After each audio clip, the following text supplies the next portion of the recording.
Hello guys, welcome back my new blog. तो आज हम आए हैं पिंडेश्वर मंदिर। तो यहाँ છે ધ્રુવભાઈ, સનીભાઈ એન્ડ હાર્દિકભાઈ। તો તમે વ્યૂ જોઈ શકો છો, આજુબાજુના મંદિર બી તમે જોઈ શકો છો કેવું છે। ये तो बहुत प्रख्यात मंदिर છે, તમે બી આવો હોય તો આવજો ફેમિલી સાથે, બહુ જ સરસ છે। હર મહાદેવ। આ બધા સ્નેપ લઈ રહ્યા છે, સ્નેપ લઈ લો ભાઈઓ। પૂંજક ભક્તિ કરવા આ છે આપણું પિંડેશ્વર મંદિર।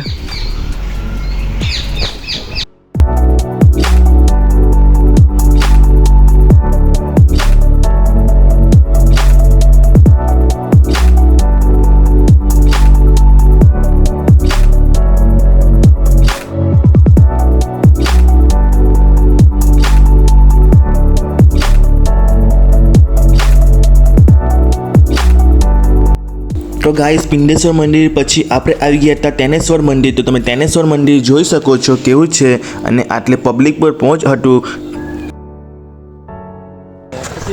हेलो गाइस, आज हम आए हैं सिकनाथ दर्शन करने के लिए बहुत दिनों के बाद। ये रास्ता है, ये हमारा दांडी रोड। તો ગાઈસ, આપણા સિગ્નાથ મંદિરે બહુ જ પબ્લિક હતું ને આપણે તમે આજુબાજુ જોઈ શકો છો, માર્કેટ બી ભરાયું હતું અને બધું મળતું હતું। તમે પહેલાં દર્શન કરી લીધા, તો તમે ચાલો અમે દર્શન કરી લઈએ, પછી તમને પાછો મળું છું મેં। તો ફાઇનલી ગાઈસ, અમે દર્શન કરી લીધા છે ને આપણે માર્કેટ બી ફરી લઈએ છીએ। તો માર્કેટમાં કંઈ લેવા જેવું હોય તો લઈ જ લેવું, ને પછી આપણે જઈએ છીએ બીચ પર, અને ભોજન કરવાનું બી બાકી છે હજુ। તો ફાઇનલી આપણે આવી ગયા છે ખાવા માટે। તો આ ધ્રુવભાઈ જો ખાવાના થયા બટાકા ભૂંગળા અને ખીચું। તો ચાલો આપણે બટાકા ભૂંગળા અને ખીચું ખાઈ લઈએ।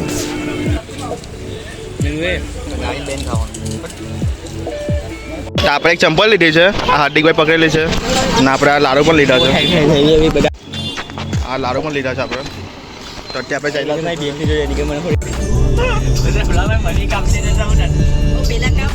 આ ડ્રાઈવર હવે લાડુ ખાય છે, આ પછી બંને લાડુ ખાય છે। ભાઈ ખાઈ લો કઈ ને, આ જો લાડુ। તો અમે સિગ્નાથ મંદિરથી નીકળીને પછી રસ્તામાં આપણે દાંડી બીચ આવી ગયા હતા। તો દાંડી બીચ બહુ જ મજા આવી। ધ્રુવભાઈ કહે છે આ છે આપણું દાંડી બીચ। તો તમે જોઈ શકો છો પાણી બહુ જ દૂર હતું, મજા આવી ગઈ।